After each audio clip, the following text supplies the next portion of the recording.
Hello student, मैं Saint S N Ajitgarh से मनीष। तो अपना आवर्तबीजी पादपों में जो जनन है उसके बारे में हम पढ़ रहे थे। तो पिछले लेक्चर में हमने जो पुंके सर थे उनसे हमने जो लघु बीजाणु थे यानी परागकण थे उनका निर्माण कर लिया था। तो थोड़ा सा उसको एक बारी वापस से रिवीजन कर लेते हैं।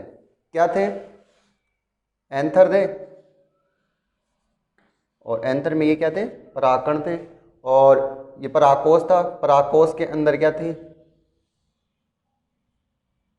2 लोब और 4 ठीक थे, 4 कोष्ठ थे। और इनके अंदर क्या बन रही थी? लघु बीजाणुधानी थी। और इन लघु बीजाणुधानी के अंदर ही क्या थे? जो इनकी कोशिकाएं थी लघु बीजाणु मात्र कोशिका। क्या? लघु बीजाणु मात्र कोशिका। ये क्या बना रही थी? लघु बीजाणु का निर्माण कर रही थी। एक इसमें कौन सा विभाजन हो रहा था? अर्धसूत्री विभाजन। अर्धसूत्री विभाजन। और अर्धसूत्री विभाजन के द्वारा कितनी सेल बनी थी? 4 सेल बनती है, मतलब 4 लघु बीजाणु यानी परागकणों का निर्माण हो गया था। यहां तक हमने पढ़ लिया था और उनकी व्यवस्था देख ली थी, कैसी कैसी इनकी व्यवस्था हो सकती है कि अलग अलग प्लांट्स में ये अलग अलग तरीके से हो सकता है। यहां पर जो ये लघु बीजाणु, ये क्या है? लघु बीजाणु। लघु बीजाणु को क्या बोल सकते हो आप? परागकण। परागकण बन तो गए हैं लेकिन आपस में क्या है? ये एक दूसरे से जुड़े हुए हैं। और ये जो लघु बीजाणु मात्र कोशिका है वो कैसी है? 2n है, द्विगुणित। और ये सारे के सारे क्या हैं? अगुणित है, n। यहाँ पर आपको दिख रहा होगा कि चारों जो लघु बीजाणु हैं वो आपस में क्या है? एक दूसरे से कनेक्टिव हैं, जुड़े हुए हैं। किसके कारण जुड़े हुए हैं? कैलोज परत के कारण। किसके कारण? कैलोज नामक परत से क्या जुड़ रहे हैं? आपस में जुड़े होते हैं। कैलोज नामक परत की वजह से ये क्या आपस में जुड़े हुए हैं? आपस में चारों क्या हो रहे हैं? जुड़े हुए हैं। जैसे विभिन्न प्रकार के मैंने बताए थे, जैसे ये बताया था मैंने, जो अलग अलग जो व्यवस्था बताई थी लघु बीजाणु की, वो सारे के सारे आपस में जुड़े हुए थे। किसकी वजह से? कैलोज नामक परत की वजह से। लेकिन जब ये अलग कैसे होते हैं फिर? ये अलग कब होंगे? जब टेपिटम जो होता है, टेपिटम क्या होता है? लघु बीजाणुधानी के पास वाली परत क्या काम करती है? जो ये जो परागकण होते हैं उनके परिवर्धन के लिए क्या देती है? पोषण प्रदान करती है। क्योंकि सबसे पास वाली कोशिकाएं जो होती हैं उनसे ही क्या करेगा? ये पोषण लेगा कि हमें क्या दो? पोषण दो, पोषण दो। इसकी वजह से क्या होती है? टेपिटम का कार्य क्या होता है? पोषण प्रदान करना होता है। टेपिटम में एक एंजाइम रिलीज करता है जिसकी वजह से जो ये कैलोज नामक जो परत है वो क्या हो जाती है? अपघटित हो जाती है। किसकी वजह से? टेपिटम। टेपिटम एक एंजाइम स्रावित करता है। कौन सा एंजाइम? कैलेज। कैलेज एंजाइम स्रावित करता है।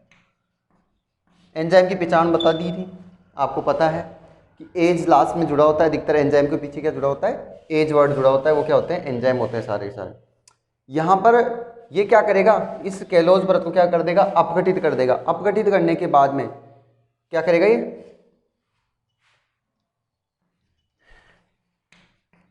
कैलोज परत का अपघटन कर देगा।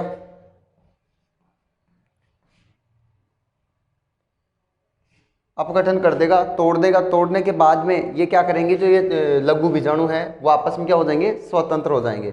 अपघटित होने के बाद में क्या हो जाएंगे? लघु बीजाणु स्वतंत्र हो जाएंगे। और स्वतंत्र होने के बाद में कैसे हो जाएंगे? गोलाकार हो जाएंगे। गोलाकार। ठीक है।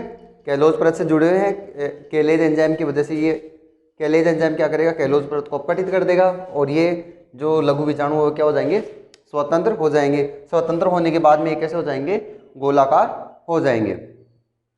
लेकिन अब बात करें कि कुछ पादप ऐसे भी होते हैं जिनमें ये लघु बीजाणु क्या होते हैं, आपस में जुड़े होते हैं, संयुक्त रहते हैं। कुछ में क्या करते हैं कि जो लघु बीजाणुधानी के, ये लघु बीजाणुधानी है, क्या ये लघु बीजाणुधानी। कुछ में जो लघु बीजाणुधानी में ये जो लघु बीजाणु बनते हैं, सभी लघु बीजाणु वो आपस में क्या हो जाते हैं, कनेक्ट हो जाते हैं, सभी क्या करेंगे, जुड़ जाएंगे। जुड़ जाने के बाद में एक विशेष रचना का निर्माण करते हैं, उसका नाम है पोलेनियम। इसको मिटा देता हूं। लघु बीजाणुधानी के सभी लघु बीजाणु आपस में जुड़कर एक विशेष संरचना का निर्माण करते हैं, और उस संरचना को क्या कहते हैं, जिसे पोलेनियम कहते हैं या पराग पिंड कहते हैं। जिसे क्या कहते हैं, पराग पिंड, पराग पिंड या पोलिनियम कहते हैं, पोलिनियम कहते हैं। किसमें पाया जाता है, आर्किड नामक एक प्लांट्स होता है और आक, किसमें, आर्किड में और आक का मतलब कैलोट्रोपिस, कैलोट्रोपिस में ये संरचना पाई जाती है। कैसे हो जाते हैं कि ऐसे एक ये संरचना का निर्माण कर लेते हैं। ये क्या होते हैं, पोलेनियम होते हैं, ठीक है, पोलन होते हैं। ये आपको जब आँख के अंदर आपको ये जब पुष्पन की समय होता है उससे पहले आपको ये दिखाई दे सकते हैं, आप इजी वे में आपको दिखाई दे देंगे, ठीक है। तो लघु बीजाणु चतुष्क बन रहा था, ये चतुष्क था, लघु बीजाणु चतुष्क था, आपस में जुड़े क्यों है, कैलोज परत के कारण। टेपिटम से एक एंजाइम स्रावित होगा कैलोज, जिससे अपघटित हो जाएगा, अपघटित होने के बाद में ये स्वतंत्र हो जाएंगे, स्वतंत्र होने के बाद में कैसे हो जाएंगे, गोलाकार। लेकिन कुछ लघु बीजाणु, कुछ पादपों में ऐसे होते हैं कि लघु बीजाणुधानी के सभी जो लघु बीजाणु है वो आपस में जुड़कर एक विशेष रचना बनाएंगे, जिसको हम क्या कहेंगे, परागपिंड कह देंगे या पोलेनियम कहते हैं। तो इसके बाद में हम देखो कि कुछ में ये चतुष्क, ये जो होते हैं लघु बीजाणु चतुष्क के अलावा, 4 के अलावा और अधिक हो सकते हैं, उसको बहु लघु बीजाणुकता कहते हैं। 4 से अधिक लघु बीजाणु बनना क्या कहलाता है, बहु लघु बीजाणुता, बहु लघु बीजाणुता। एग्जाम्पल के तौर पर बात करें, अमरबेल,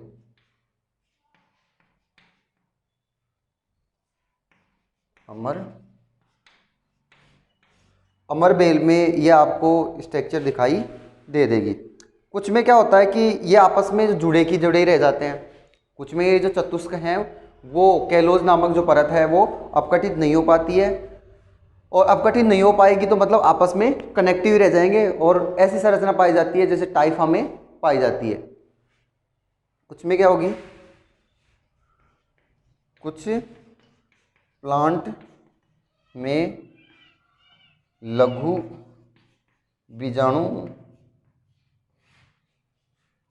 बीजाणु चतुष्क अलग नहीं होते हैं, कैसे रहते हैं, संयुक्ति रहते हैं। जैसे एग्जाम्पल के तौर पर हम लिख सकते हैं टाइफा, हम लिख सकते हैं। टाइफा के अलावा आप ड्रोसेरा भी लिख सकते हो, टाइफा के ड्रोसेरा,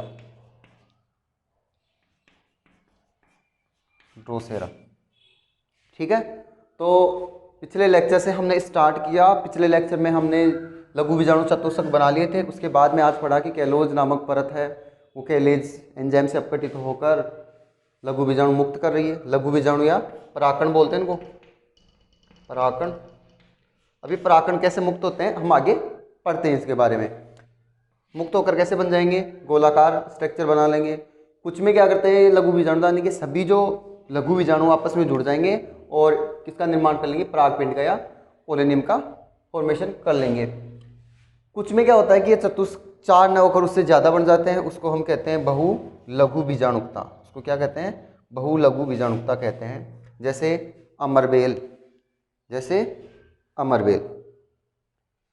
कुछ में क्या करते हैं कि कुछ प्लांट्स में ये लघु बीजाणु हैं चतुष्क, वो अलग ही नहीं होते, आपस में जुड़े हुए होते हैं, जैसे टाइफा और ड्रोसेरा। इसको एक बार नोट करो, इससे आगे हम फिर पढ़ेंगे जो ये लघु बीजाणुधानी या परागकोश का स्फुटन, इस कैसे ये जो लघु बीजाणु हैं वो मुक्त होते हैं, उनके बारे में पढ़ते हैं आगे।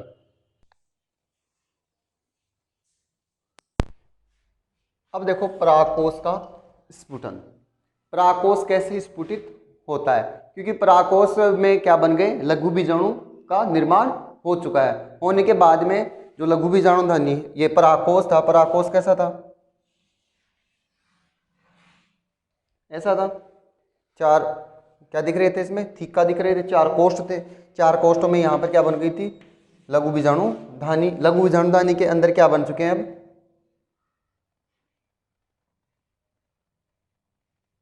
लघु बीजाणु चतुष्क बन चुके हैं, ऐसे खूब अनेक क्या बन चुके हैं,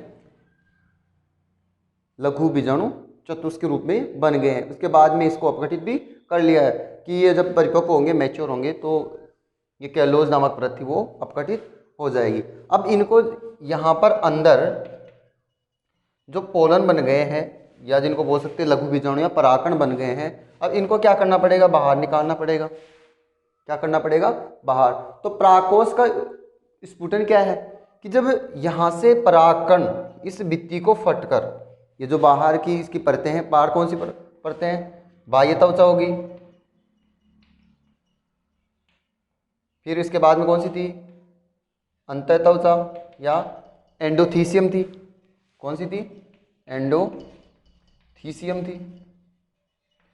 एंडोथीसियम के नीचे कौन सी थी, मध्य परत थी, ये बता चुका हूँ मैं, मध्य परत। और इसके बाद में लघु बीजाणुधानी के चारों तरफ क्या पाया जा रहा था, टेपिटम। टेपिटम तो किस काम में आ गया है, यहाँ पर परिवर्धन ये काम आ गया है। उसके बाद में ये तीन लेयर बच रही हैं, इन तीन लेयर हट जाएंगी, तो हटने के बाद में क्या करेंगी, जैसे इस तरफ बनाऊँ मैं, तो ये धीरे धीरे क्या होंगी, यहाँ से जब ये क्या बन जाएंगे, लघु बीजाणु बन जाएंगे, तो यहाँ से क्या होंगे, स्फुटित होकर क्या निकलेंगे, बाहर निकलेंगे। क्या करेंगे, बाहर निकलेंगे। और इसको ये बाहर निकलना, इसकी भित्ति है जो परागकोश की जो भित्ति है, उसको फटने के बाद में जो परागकणों को बाहर निकलना ही क्या कहलाता है, लघु बीजाणु स्फुटन होता है। और ये परागकण है, इनके विस्फुटन का मुख्य कार्य किसका होता है, एंडोथीसियम नामक जो परत होती है उसका मुख्य कार्य होता है। क्योंकि ये क्या होती है, आर्द्रताग्राही होती है। ये क्या काम करती है, ये पोषण प्रदान करने का काम करती है, ये खाद्य पदार्थों को संग्रहण करने का काम करती है। बाह्य त्वचा क्या करेगी, सुरक्षा का काम करती है। लेकिन ये क्या करती है, आर्द्रताग्राही होती है। और मैंने बताया था कि ये स्फुटन में मुख्य भूमिका किसकी होती है, एंडोथीसियम नामक जो लेयर है उसी का होता है। तो ये क्या होती है, आर्द्रताग्राही। जैसे ये ड्राई होगी, सूखेगी, सूखने के बाद में क्या होगी, इसकी जो सेल्स हैं वो खिंच कर क्या हो जाएंगी, दूर हो जाएंगी, फट जाएंगी। फटने के बाद में यहाँ से क्या निकल जाएंगे, ये परागकण या लघु बीजाणु क्या होंगे, बाहर निकल जाएंगे। इनका बाहर निकलना ही क्या है, परागकोश का स्फुटन है। परागकोश का जो स्फुटन है वो भी चार प्रकार का बता रखा है। एक तो अनुदैर्घ्य, अनुप्रस्थ स्फुटन, कपाटीय स्फुटन, सरंध्रीय स्फुटन। अनुप्रस्थ को हम कह सकते हैं लंबवत ऐसे, ठीक है। जो आपका ये परागकोश है, परागकोश के बिल्कुल लंबवत होगा। और अनुदैर्घ्य इस साइड होगा। जैसे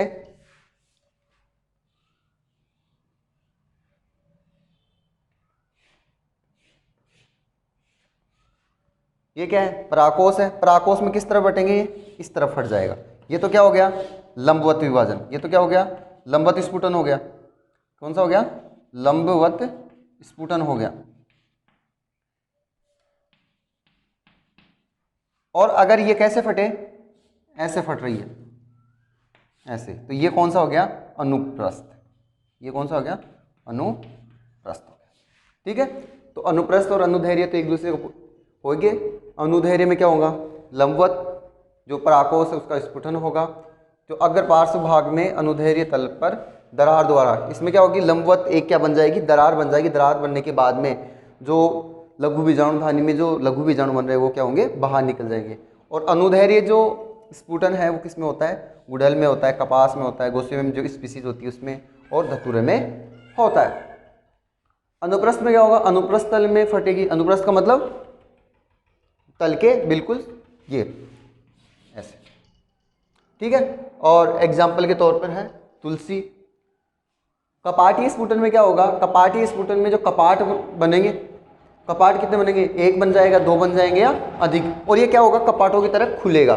खुलने के बाद में यहाँ पर जो पराकोश में जो पराकण बन रहे हैं वो बाहर निकलेंगे। और एग्जाम्पल के तौर पर है दालचीनी, बारबेरी। ठीक है, ये कपाटी में क्या होंगे? कपाट खुलेंगे। जो लघु बीजाणु है उसमें क्या करेंगे? कपाट ओपन होंगे। ओपन होने के बाद में ये जो पराकण वो बाहर निकल जाएंगे। जैसे दालचीनी दे रखी है, बारबेरी दे रखी है। सहरंध्रीय नाम से ही है, इनका तो चारों के स्फुटन है वो नाम से ही दे रखा है। जैसे अनुप्रस्थ, अनुप्रस्थ तल में ये अनुदैर्घ्य, अनुप्रस्थ ऐसे आ जाएगा। कपाटीय, कपाटों का निर्माण होगा। सहरंध्रीय, रंध्रों का निर्माण होगा। यहाँ पर क्या होगा कि जो पराकोश की ऊपरी परत है, ऊपरी परत में क्या होंगे? सूक्ष्म छिद्र बन जाएंगे। और इन सूक्ष्म छिद्रों के द्वारा क्या निकलेंगे? पराकण या लघु बीजाणु बाहर निकल जाएंगे। जैसे बैंगन है, आलू है। ठीक है, इनमें जो पराकण है वो बाहर कैसे निकलेंगे? सहरंध्रीय स्फुटन के द्वारा। तो इस प्रकार क्या होता है? पराकोश के परिपक्व होने के बाद में जो लघु बीजाणु है वो बाहर निकलते हैं। इसको नोट करो। फिर इससे आगे हम पढ़ते हैं कि यहाँ पर देखो, अब आगे क्या पढ़ेंगे? देखो पॉइंट एक दूसरे से कनेक्टिव हो रहे हैं। कि यहाँ पर पहले हमने पढ़ा पुंकेसर के बारे में, पुंकेसर के बाद में लघु बीजाणुदानी, इसको काट के देखा, चार थिक्का थे, चार थिक्का में लघु बीजाणुदानी थी। लघु बीजाणुदानी के अंदर कोशिका थी, कोशिका की मात्र कोशिका क्या बन रही है? चार लघु बीजाणु का निर्माण करिए, कैसे वो पढ़े। अब लघु बीजाणु परिपक्व हो गए, परिपक्व होने के बाद में बाहर निकल गए, स्फुटित हो गए। अब जो ये जो बाहर निकला है लघु बीजाणु, वही एक कोशिका क्या कहलाएगा? वो सारे के सारे क्या कहला रहे हैं? सारे नहीं, एक एक एक मतलब कितने बने थे? चार बने थे। यहाँ पर बना देता हूँ, कितने बने थे? यहाँ ये क्या है? नरयुग्मक बन गए। और ये अब आगे पढ़ेंगे, नरयुग्मक बन गए ना, पराकण बन गए, लघु बीजाणु बन गए। तो यहाँ पर युग्मक बनने की प्रक्रिया को क्या कहते हैं? युग्मोद्भिद पीढ़ी होती है। युग्मक बनने की जो प्रक्रिया होती है वो युग्मोद्भिद। यहाँ पर नर युग्मक बन रहे हैं तो ये क्या हो गया? नर युग्मोद्भिद। अब हम पढ़ेंगे आगे नर युग्मोद्भिद के बारे में। तब तक ये पराकोश का स्फुटन एक बार नोट करो, फिर इससे आगे हम नर युग्मोद्भिद के बारे में पढ़ते हैं।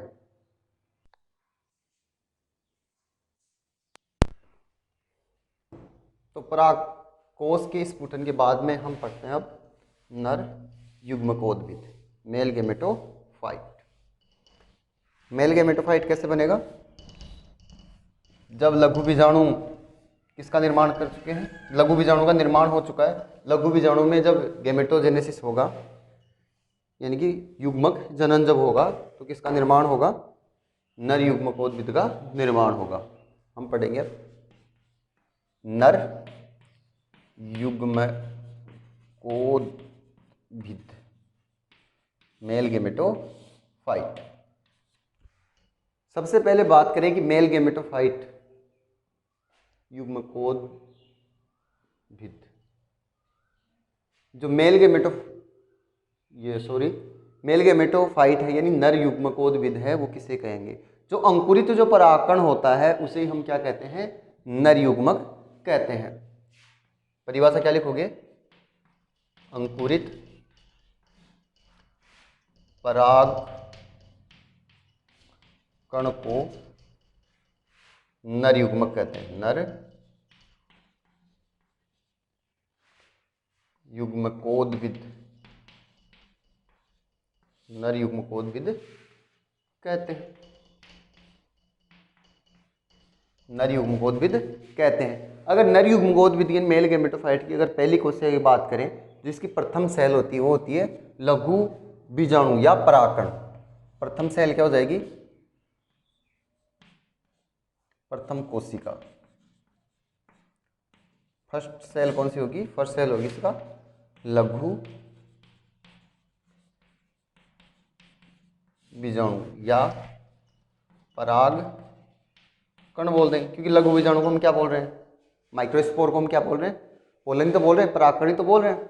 तो यहां से अगर इसमें लघु बीजाणु में क्या होता है? ये युग्मक जनन होता है। क्या होता है? युग्मक जनन। युग्मक जनन। एक बार इसको चलो अच्छी तरह से बनाते हैं ताकि अच्छी तरह से समझ में आए। एक चार्ट के रूप में इसको बनाते हैं। प्रथम कोशिका, प्रथम कोशिका क्या होगी इसकी? लघु बीजाणु या इसको कह देंगे पराग कण। परागकण कहाँ से बन रहा है? ये आपको पता है कि लघु बीजाणु धानी में जब कोशिका थी उसमें लघु बीजाणु मात्र कोशिका, उसमें अर्धसूत्री विभाजन द्वारा किसका निर्माण हुआ है? लघु बीजाणु का निर्माण हुआ है। किसका?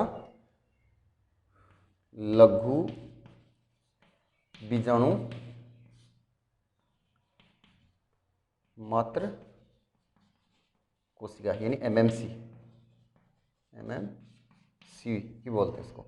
इसके द्वारा क्या बन रहा है? लघु बीजाणु बन रहा है। और कब? अर्धसूत्री विभाजन द्वारा। अर्धसूत्री विभाजन द्वारा। अब इस लघु बीजाणु में क्या होगा? युग्मक जनन होगा। युग्मक जनन होगा। और इस युग्मक जनन के बाद में किसका निर्माण होगा? नर युग्मकोद्भिद का निर्माण होगा। किसका निर्माण होगा?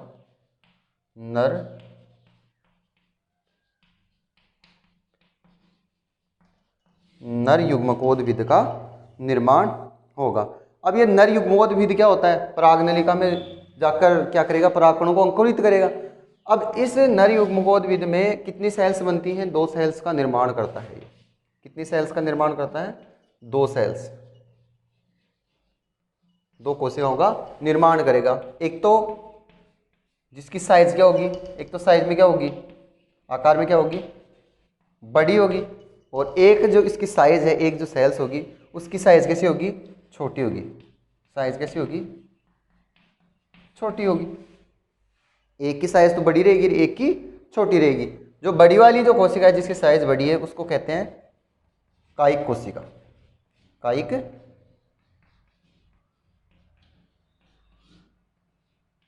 कोशिका।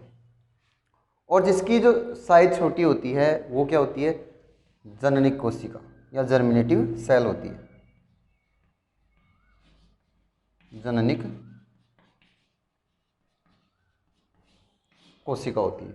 बनते कैसे हैं? कि यहां पर क्या करेगा? ये क्या था? लघु बीजाणु था। कैसे बन रही है वो देखो कि ये 2 सेल कैसे बन रही है वो बता रहा हूँ। एक तो छोटी सेल बन रही है और एक बड़ी सेल बन रही है। यहाँ पर ये न्यूक्लियस था। न्यूक्लियस में क्या होगा? समसूत्री विभाजन होगा। समसूत्री विभाजन द्वारा 2 सेल बनती है। यहाँ पर इसमें एक तो साइटोकाइनिन होता है और एक कैरियोकाइनेसिस होता है। ये आपको पता है। एक तो सबसे पहले जब विभाजन स्टार्ट होता है तो कौन सा होता है? कैरियोकाइनेसिस। कैरियोकाइनेसिस। और एक सबसे पहले ये होता है, बाद में क्या होता है? साइटोकाइनेसिस होता है। कैरियोकाइनेसिस में केंद्रक का विभाजन हो रहा था और इसमें कोशिका द्रव्य का विभाजन हो रहा था। लेकिन यहां पर ध्यान रखना कि इसके अंदर साइटोकाइनेसिस नहीं हो रहा, यानी केंद्रक का विभाजन नहीं होता। यानी कैरियोकाइनेसिस तो हो रहा है, मतलब केंद्रक का विभाजन तो हो रहा है, लेकिन कोशिका द्रव्य का विभाजन होकर 2 स्पष्ट कोशिकाएं नहीं बन रही। इसलिए ये केंद्रक विभाजित होकर क्या करेगा? एक इसके अंदर रह जाएगी और एक इसी के अंदर रह जाएगी। दूसरी कोशिका इसके अंदर ही बन जाएगी। ये तो बड़ी कोशिका हो गई, बड़ी सेल होगी। साइज में क्या हो रही है? बड़ी। और ये क्या है? छोटी सेल है। इसके बड़ी सेल के अंदर जो कोशिका द्रव्य है उसी के अंदर क्या तैरती रहती है, छोटी कोशिका तैरती रहती है। और इस छोटी कोशिका को क्या नाम दे रखा है, जननिक सेल। और बड़ी कोशिका जो है उसको क्या कहते हैं, वेजिटेटिव सेल। ये तो जर्मिनेटिव सेल होगी, यानी जनन प्रक्रिया में भाग ले रही है। और यहाँ पर ये बड़ी सेल है वो क्या होगी, कायिक कोशिका होगी, कायिक कोशिका, कायिक सेल। अब इनका यहाँ पर मैं कार्य बता दूं, जननिक जो कोशिका है वो आगे जाकर वापस क्या करेगी, समसूत्री विभाजन करेगी। और समसूत्री विभाजन द्वारा किसका निर्माण करेगी, दो नर युग्मक का निर्माण करेगी। किसका, दो नर युग्मक का। किसके द्वारा, समसूत्री विभाजन जब होगा, समसूत्री विभाजन जब होगा। और जो कायिक कोशिका है, कायिक कोशिका किसका निर्माण करेगी, पोलन ट्यूब का निर्माण करती है, पराग नलिका का निर्माण करेगी, पराग नलिका का निर्माण करेगी। तो नर युग्मकोद्भिद क्या होता है, ये समझ में आया कि अंकुरित जो परागकण होता है वही क्या कहलाता है, नर युग्मकोद्भिद कहलाता है। और इसकी जो पहली कोशिका है वो क्या कहलाती है, लघु बीजाणु या परागकण कहलाता है। लघु बीजाणु का निर्माण आपको पता है कि लघु बीजाणु मात्र कोशिका होती है, उसके द्वारा होता है। ये हम पीछे पढ़ते आ रहे हैं। लघु बीजाणु में युग्मक जनन जो होता है तो नर युग्मकोद्भिद का निर्माण होता है। नर युग्मकोद्भिद दो प्रकार की कोशिकाओं में बढ़ जाता है, दो प्रकार की कोशिकाएं बनाता है, एक साइज में बड़ी होती है और एक छोटी होती है। बड़ी साइज वाली जो कोशिका है वो कैसे होती है, वेजिटेटिव सेल होती है, कायिक कोशिका होती है। और जो साइज में छोटी होती है वो जर्मिनेटिव सेल या जननिक कोशिका होती है। कैसे होती है कि जो लघु बीजाणु है उसमें विभाजन हो रहा है, तो यहाँ पर विभाजन होने के बाद में एक तो साइज में छोटी बन रही है सेल और एक बड़ी बन रही है। बड़ी वाली सेल को कायिक कह रहे हैं और छोटी वाली को जननिक। यहाँ पर जो बड़ी कोशिका होती है उसके जो कोशिका द्रव्य है उसी के कोशिका द्रव्य में ये जो जननिक कोशिका है वो तैरती रहती है। जननिक जो कोशिका है वो आगे जाके समसूत्री विभाजन द्वारा किसका निर्माण करेगी, नर युग्मक का निर्माण करेगी। आगे हम इसके बारे में और डिटेल से पढ़ेंगे।